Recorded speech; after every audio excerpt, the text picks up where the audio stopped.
بسم الله الرحمن الرحيم. الحمد لله رب العالمين، والصلاة والسلام على نبينا محمد وعلى آله وصحبه أجمعين. أما بعد. Alhamdulillah, we finished Kitab al-Zakah, and today we start Kitab al-Siyam, the book of fasting.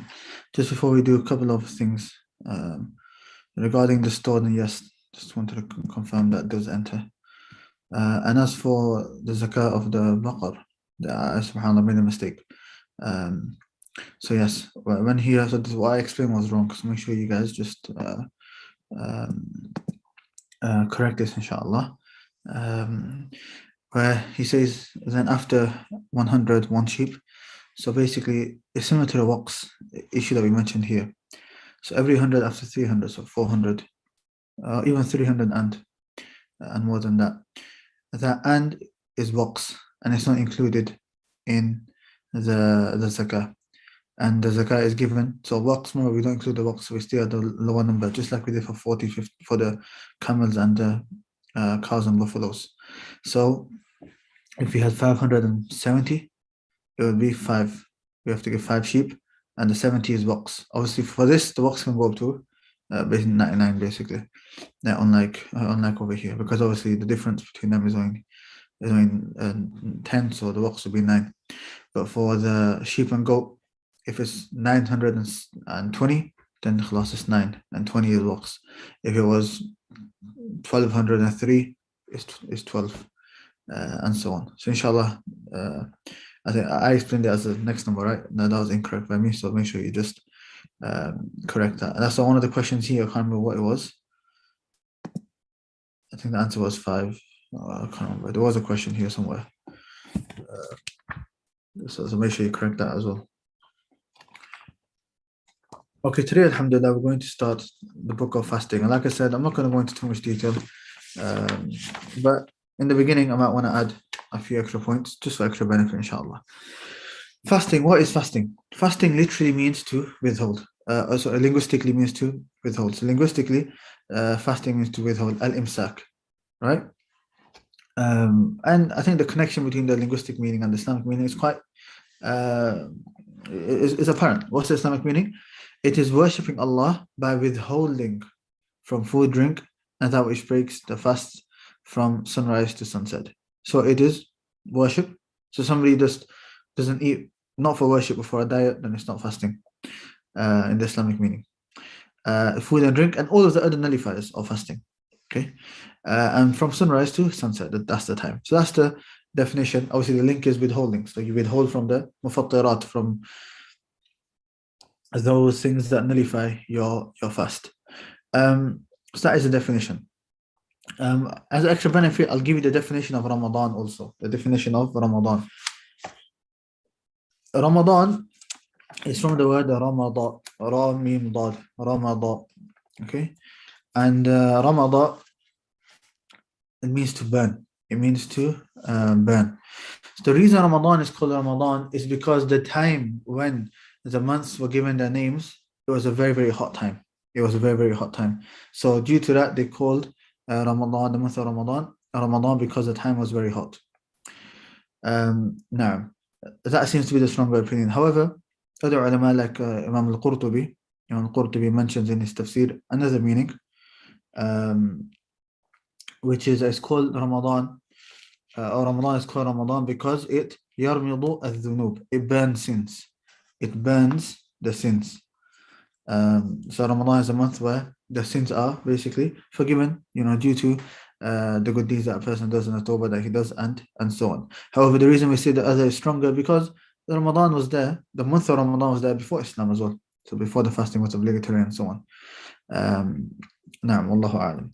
And so that's the definition of Ramadan. Now, if you I have done lectures before regarding the fiqh of Ramadan and so on. What I would normally do is I would, now talk about the virtues of Ramadan, the virtues of fasting, which are many, which we're not going to mention now. I remember last Ramadan I did a lecture, 1-hour lecture titled The Fiqh of Ramadan in a number of masajid. You might be able to find it online. I think there's a masjid called Darus Salam in Blackburn. They might have also recorded it. So maybe have a listen to that, inshallah. It's basically what we're going to take as well, but there might be some extra points as well. It's only 1 hour. So maybe after we've taken the book of fasting, then you can go to that, inshallah. Likewise, I did one with Sheikh Haytham. I think that's on my channel, the fiqh of fasting. Sheikh Haytham, basically in 15 minutes, what we're going to take, he summarized it in 15 minutes. I mean, in reality, it's 7, because the other 7 is me translating. Okay. That is that first issue. Right. 2 other issues which I'm going to add before we go into what the Sheikh has written. The second is the ruling of fasting. The ruling of fasting. You can add this on, inshallah. And the ruling of fasting is that it is not only an obligation, but a pillar of Islam. But a pillar of Islam.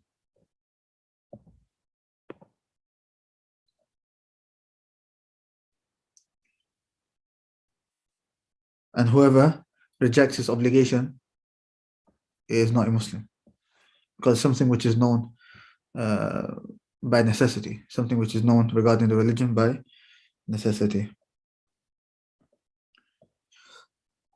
And the proofs of this are many. We have, the fuqaha, they normally do it like this. They'll say the dalil is from the kitab, i.e. the Quran, the sunnah, and ijma'.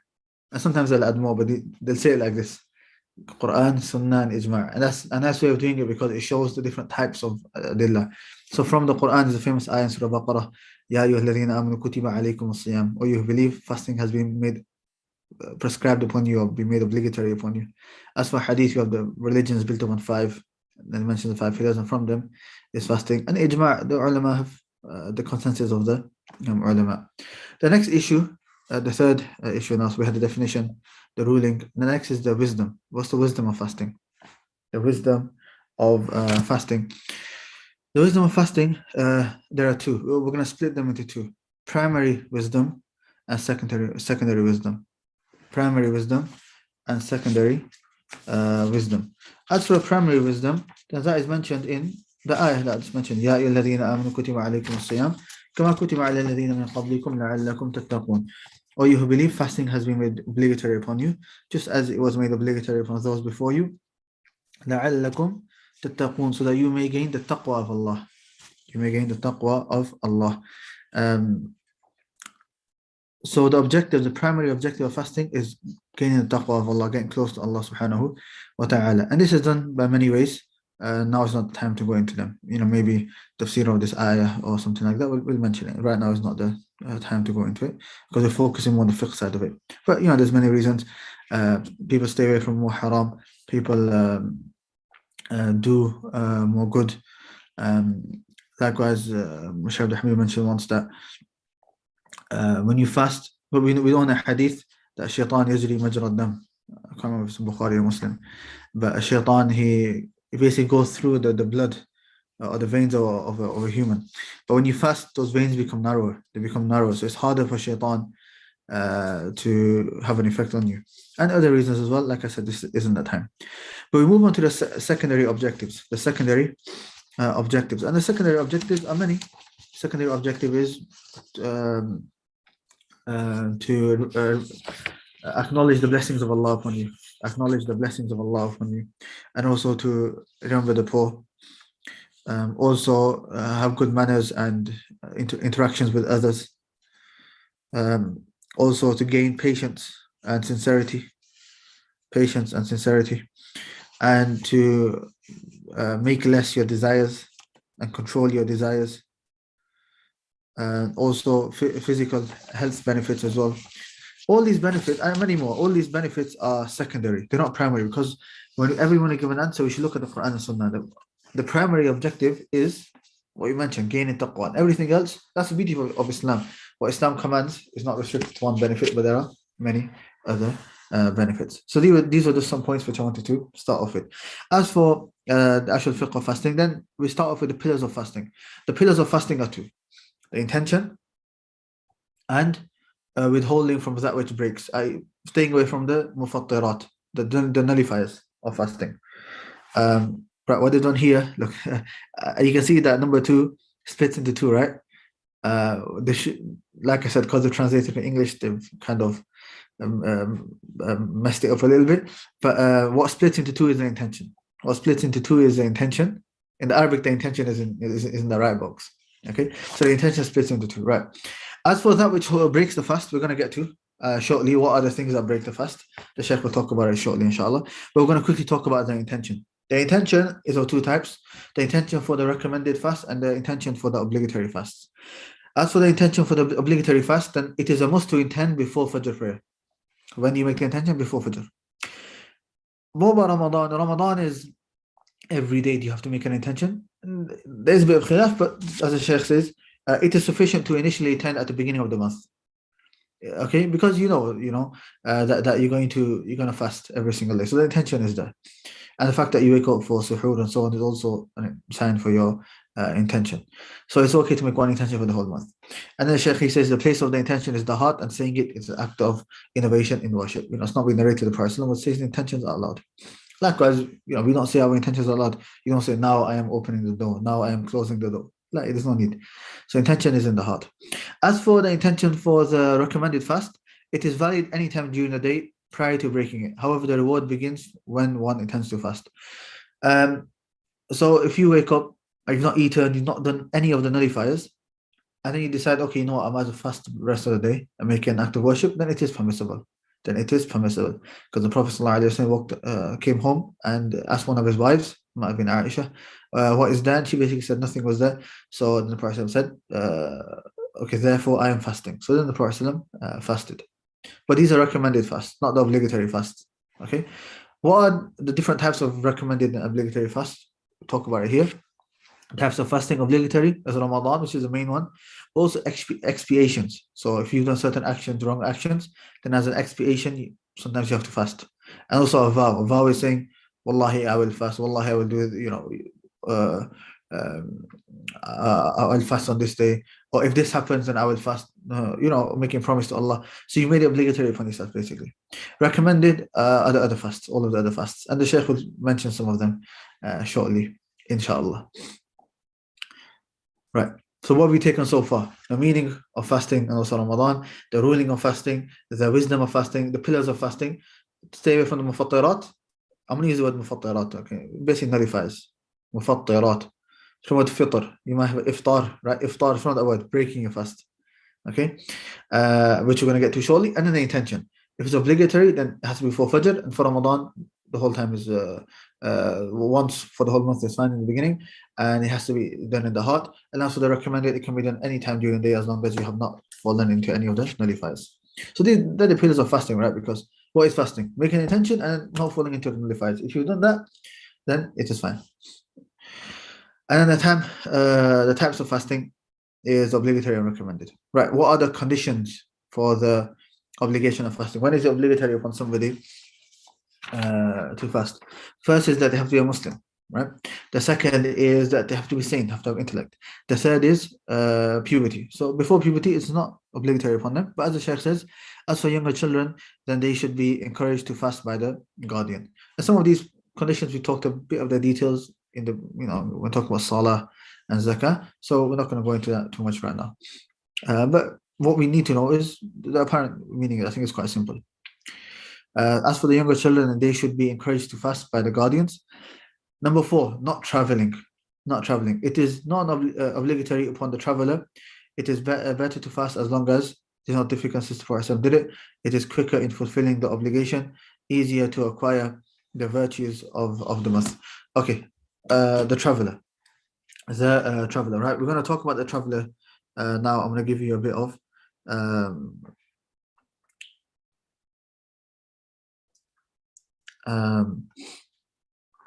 extra information regarding the traveler.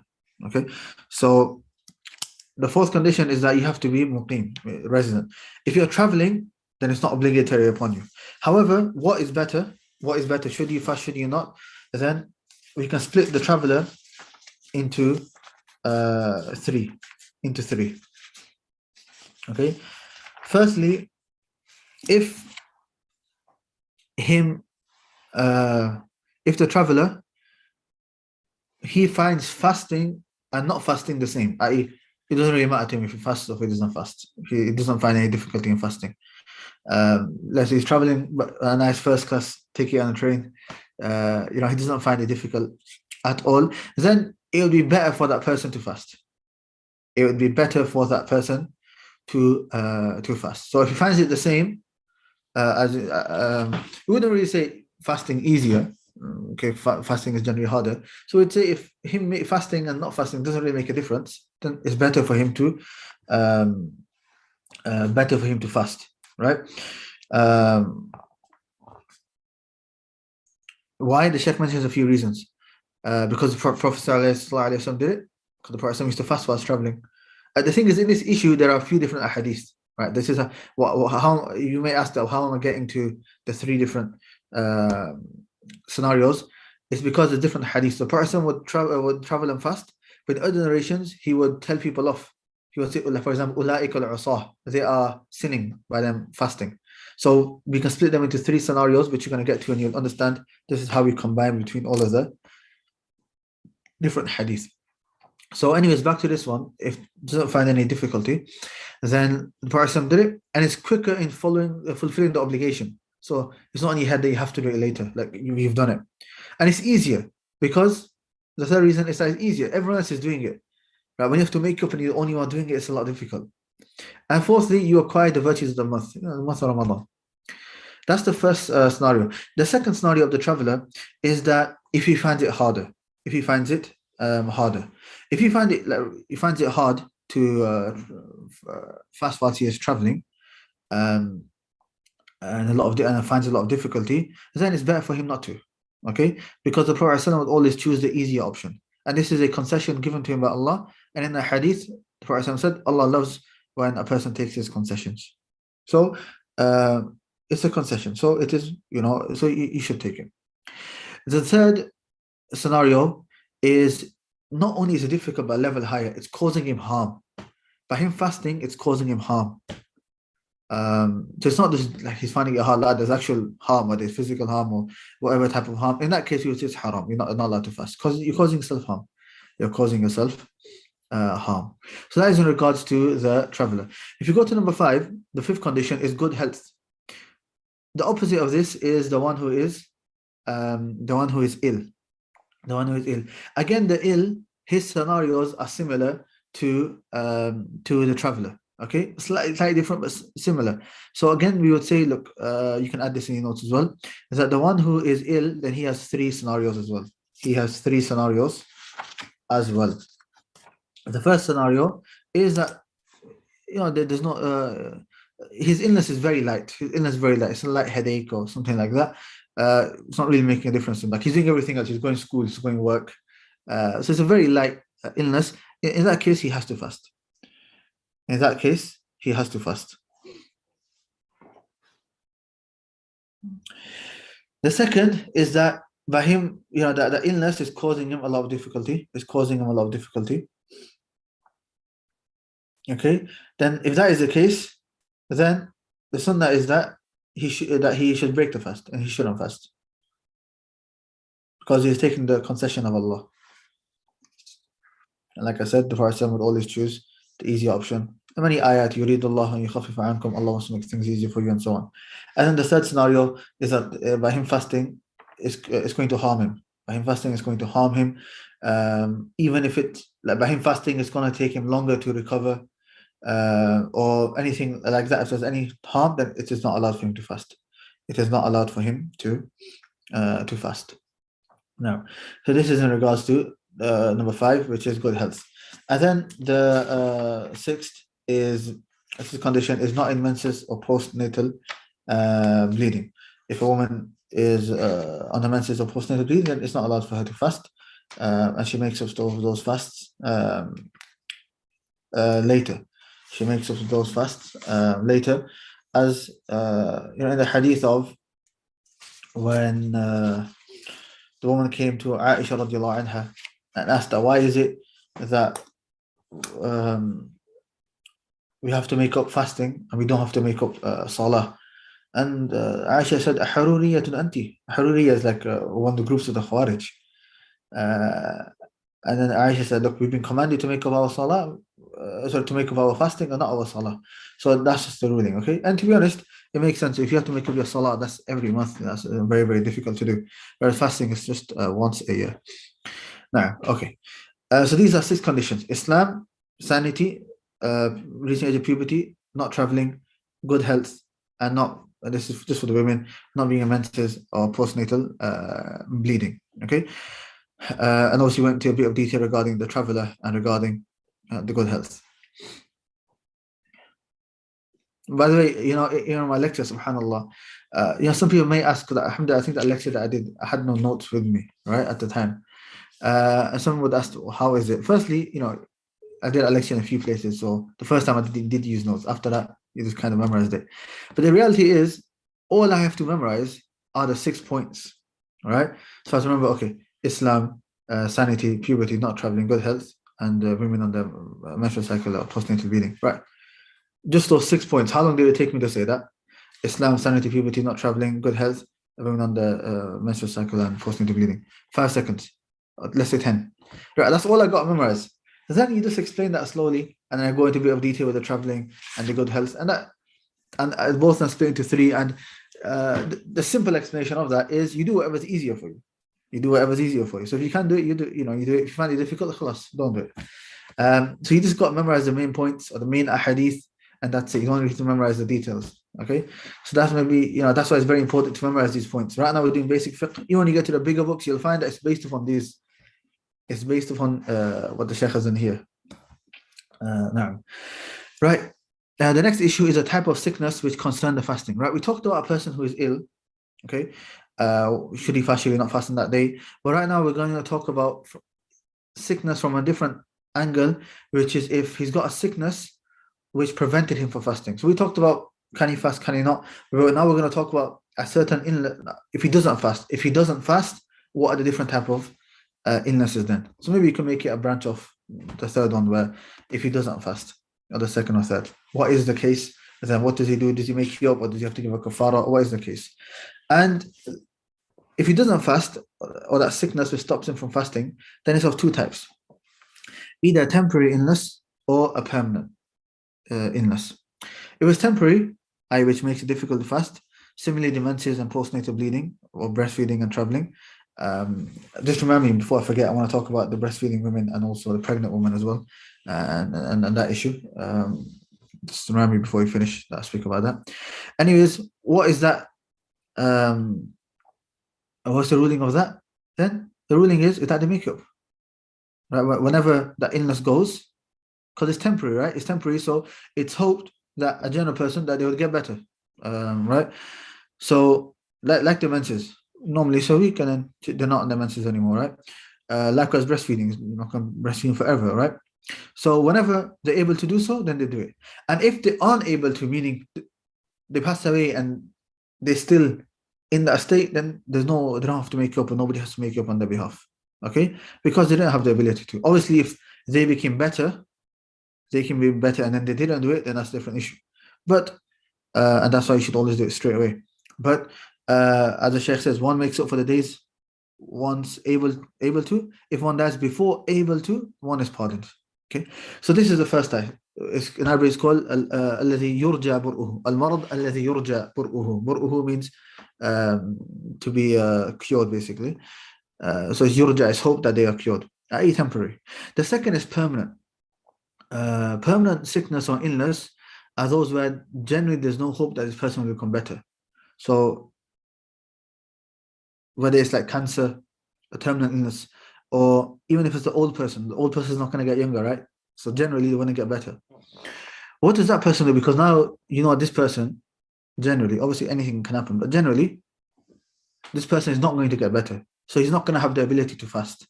So we can't say make it up later, because that won't happen. Okay, generally, obviously Allah can do what He wants, but talking about generally what's known to the people. What do we do in this case?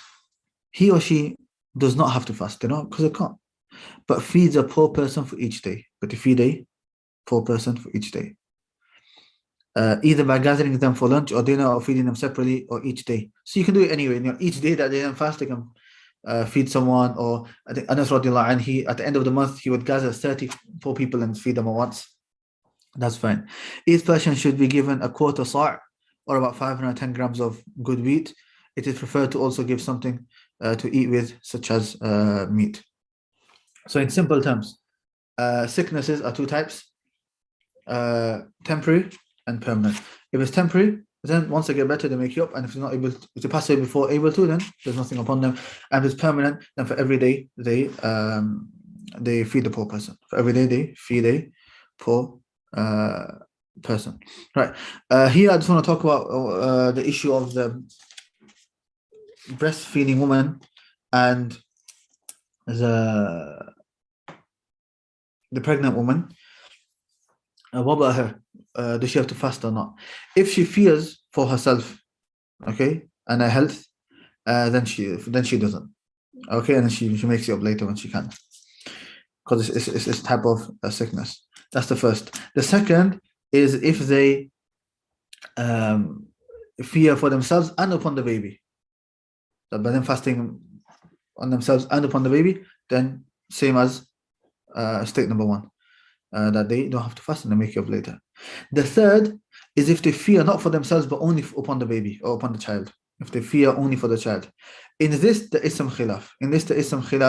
However, what Ibn Baz and Ibn Uthaymin rahimahullah both mention is that there's nothing of, all they have to do is make it up later, and they don't have to feed anyone, because there is some khilaf that do they have to feed or not. However, Ibn Baz and Ibn Uthaymin both say they don't have to feed, but if they do feed, then that is better. If they do feed, then that is better. So it's not obligatory upon them. All they have to do is the qada is make up. But if they do feed, then that is better, because that's what some of the Sahaba used to do. Because that is what some of the Sahaba radiallahu anhum used to do.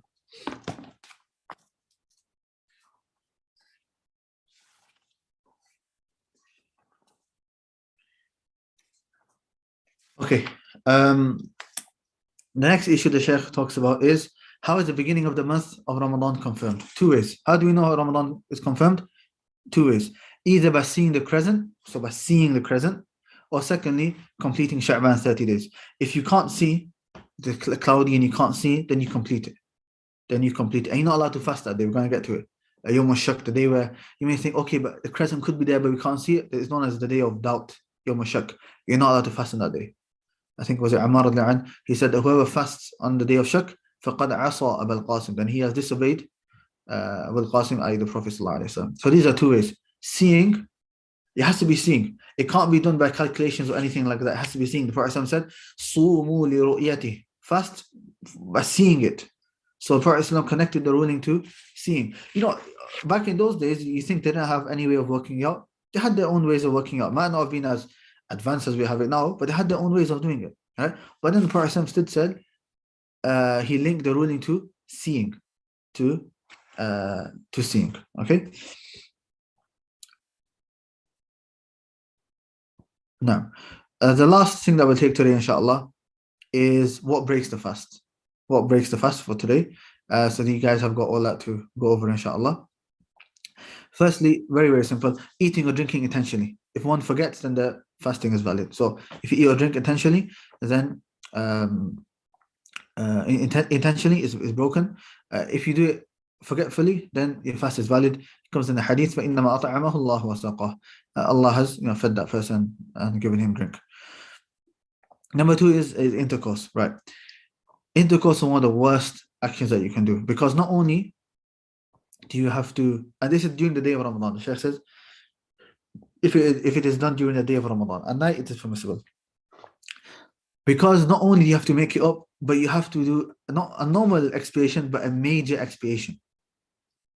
Okay? And this expiation is not a choice, this is an order. Expiations in Islam are two. Either there's an order, if you do the first. If you can't do the first, then you move to the second. And if you can't do the second, then you move to the third. And sometimes it's a choice that either do this, or that.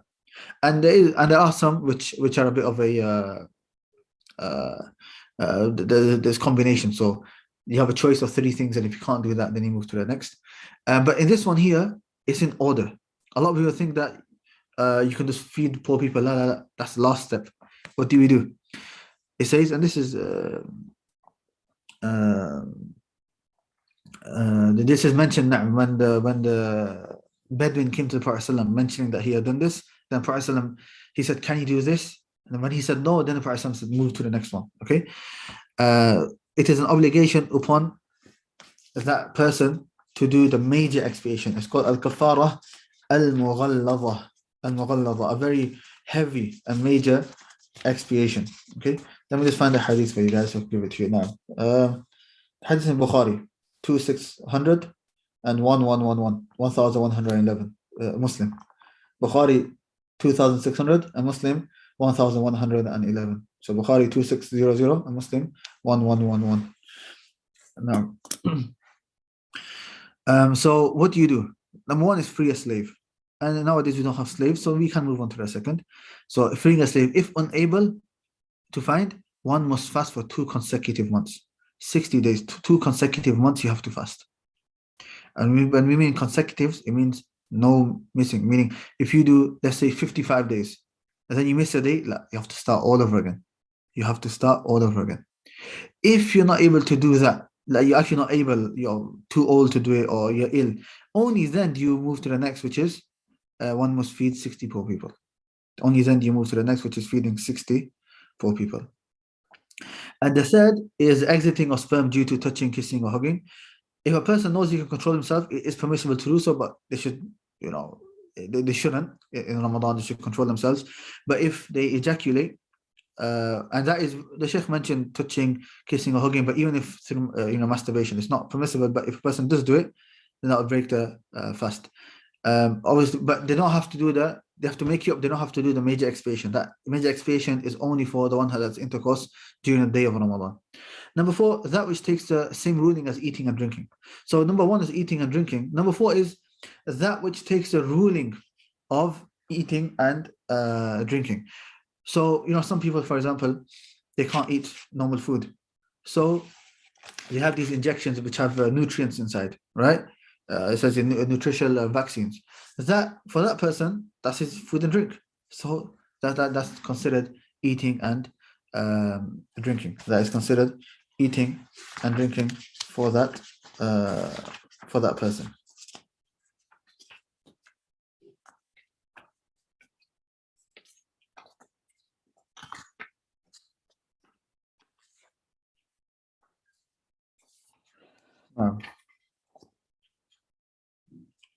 Oh, subhanAllah, I've got a nice note here actually.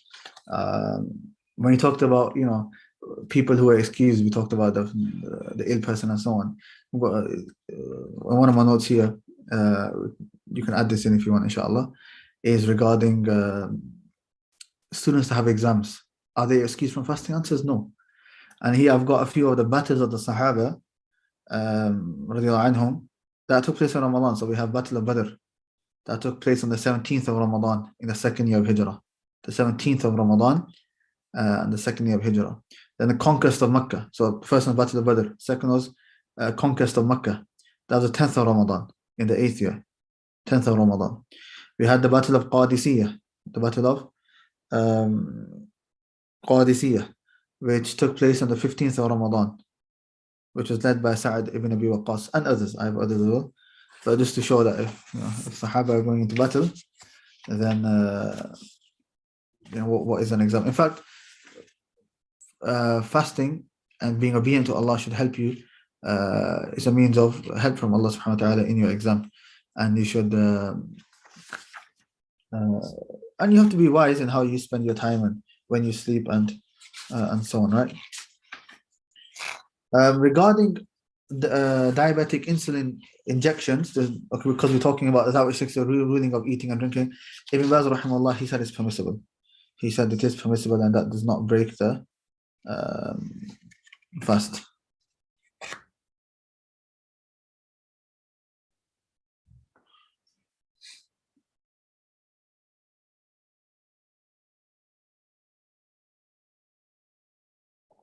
If you are traveling, as for the number you've given, that is a different issue of how long is a person a traveler and is he not a traveler, which I'm not going to right now. But if you're considered a traveler, then yeah. So if you're traveling for however many days, those days, like we said, it's not obligatory. But we said it is better if you find it easy, you don't find it hard. It's better for you to do it because of the 4 reasons we give. But you don't. It's not obligatory. If you choose not to, then you can. But you have to make it up later. You do have to make it up later. Okay, number 5 is cupping. Cupping, there's a bit of khilaf in this. Okay, But the best is, stay away from cupping. However, giving a little bit of blood for medical tests, that doesn't break your fast. A little bit of blood does not break your fast. Number 6 is vomiting intentionally. And number 7 is menses or postnatal bleeding. So if you start your menses halfway through the day, then that day you're no longer fasting. Yeah. Okay, we'll stop here, inshallah, for today. I know there's quite a bit, but inshallah, I think you guys should be able to revise all of that, bi'idhnillah. Tomorrow we'll try to finish off. So tomorrow we'll take the permissible actions, the recommended actions, the disliked actions, the prohibited actions, what the recommended fasts, what disliked fasts, and what the prohibited fasts, and then ruling on making of the fasts, and then some issues regarding zakat al-fitr. Inshallah, we'll try to finish it tomorrow, bi'idhnillah.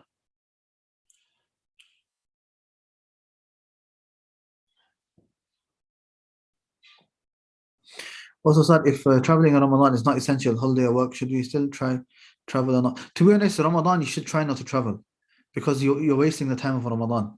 That is such a opportunity for you to get closer to Allah. You shouldn't be wasting your time with traveling for whether it's a holiday. Work, if you can get out of it, try not to do it in Ramadan. Try to tell them outside Ramadan. The sort of, 6 months after Ramadan, making dua that Allah accept what we did in Ramadan. And 6 months after, 6 months before Ramadan, they make dua, oh Allah, بلغنا Ramadan, allow us to reach Ramadan. That is such an opportunity. So let's try not to waste our time with traveling or with anything else.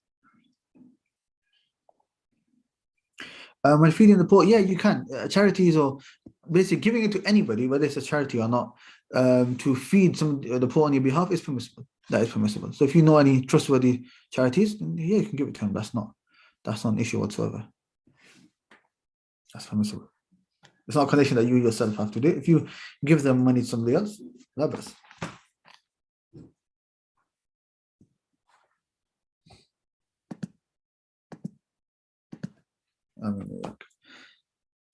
طيب إذن I think we will stop here inshallah and I'll see you guys tomorrow. سبحانك اللهم وبحمدك أشهد أن لا إله إلا أنت أستغفرك وأتوب إليك.